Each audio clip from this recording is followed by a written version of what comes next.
First Charak Puja দেখা, তো চলে আসলাম। আর এটা আমাদের খুব অপরিচিত জায়গা, এখানে আমার বাপ দাদা শুধু গোষ্ঠী কেউ আসে নাই, আমি প্রথম আসলাম।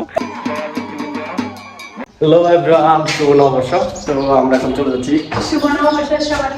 আমরা এখন কোথায় যাচ্ছি? চড়ক মেলায়।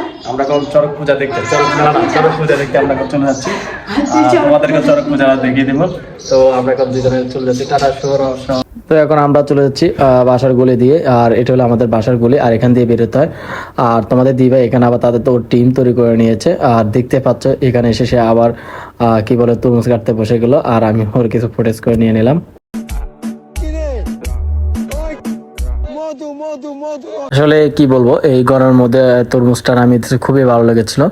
আর এখানে তার টিম মেম্বারগুলো দেখতে পাচ্ছ, এগুলো হলো তোমার দিবার টিম মেম্বার, মানে ওর ফ্রেন্ড সার্কেল। এখানে আরেকজন দিদি আছে। এদিকে আমরা রেডি হয়ে চলে আসলাম ওনাদের বাসায়, কিন্তু ওনাদের এখনো কারো ওইরকম রেডি হয় নাই, আমরা আগে আগে চলে আসলাম। এদিকে আমরা বের হয়ে পড়লাম অটো দিয়ে। আমরা অটো দিয়ে চলে যাব আমাদের গন্তব্য, আমাদের চড়ক পূজা। আসলে আমরা কখনো চড়ক পূজা দেখি না, সেই জন্য আমরা দেখতে চলে আসছি। তো অবশ্যই চড়ক পূজা দেখতে আসলাম, ওই যে সামনে দর্শক থেকে দেখি দাও। এটা হলো আমাদের ফার্স্ট চড়ক পূজা দেখা, তো চলে আসলাম। আর এটা আমাদের খুব অপরিচিত জায়গা, এখানে আমার বাপ দাদা শুধু গোষ্ঠী কেউ আসে নাই, আমি প্রথম আসলাম। বৃষ্টি আসে না, কিন্তু আমরা চলে আসলাম। আমরা চড়ক পূজা দেখতে চলে যাচ্ছি, তো তোমাদেরকে একটু দেখে দিই। তো আমরা অটো দিয়ে নেমে চলে আসলাম চড়ক পূজা। আর এদিকে যেতে, এই দিক দিয়ে চলে যেতে হয় চড়ক পূজা দেখার জন্য। আর তোমাদের দিভাই দেখতে পাচ্ছ আগে আগে চলে যাচ্ছে, যেহেতু চড়ক পূজার কাছে চলে আসে, তো আর এখন আর ভয় নেই, এখন সে একাই সবকিছু চিনতে পারে, সেই জন্য হচ্ছে চলে যাচ্ছে। আর আমি তার পিছু পিছু আসি। আর এদিকে সে তার টিম মেম্বার, এই হলো এক দিদি, এসে এখানে এসে তার অনেক ফ্রেন্ড সার্কেল তৈরি করে নিল। আর দেখতে পাচ্ছ এত এত মানুষ ছিল সেখানে, আসলে কি বলবো, আমার মতো অনেক ছিল যে অনেক কখনো দেখিনি। আর আমিও এখানে ফার্স্ট। তো আমরা এদিকে রোদের মধ্যে দাঁড়িয়ে আছি তোমাদের দিবাইকে নিয়ে। আসলে এখন চড়ক পূজার শুরু নাই, চড়ক পূজার শুরুটা হচ্ছে আগে, অনেক আগে পূজা দিতে হয়, পুরোহিত আগে পূজা দিচ্ছে। আর এদিকে একজন লোক, সে খুবই ধারালো একটা বটির উপরে দাঁড়িয়ে আছে, দেখতে পাচ্ছ, তাও তার কোনো কিছু হচ্ছে না।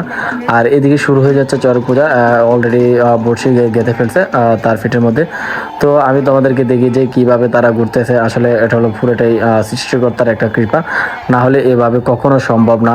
এটা এই দেখো বড়শিগুলো কিভাবে তার পেটে গেঁথে এটা এখন ঘুরাবে, দুই দিক থেকে ঘুরাতে থাকবে। তো তোমরা আমাদের সাথে থাকো, আমরা পুরো ভিডিওটা দেখো।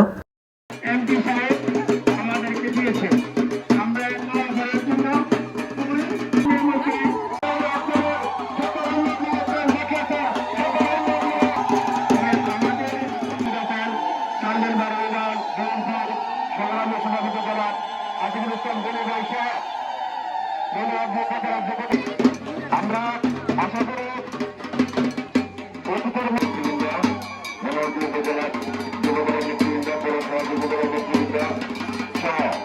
উপস্থিত সরকার পর্যায়ের নেতৃবৃন্দ এবং আমার হিন্দু সমাজের ভাই বোনেরা, আজকে বক্তব্য দিবেন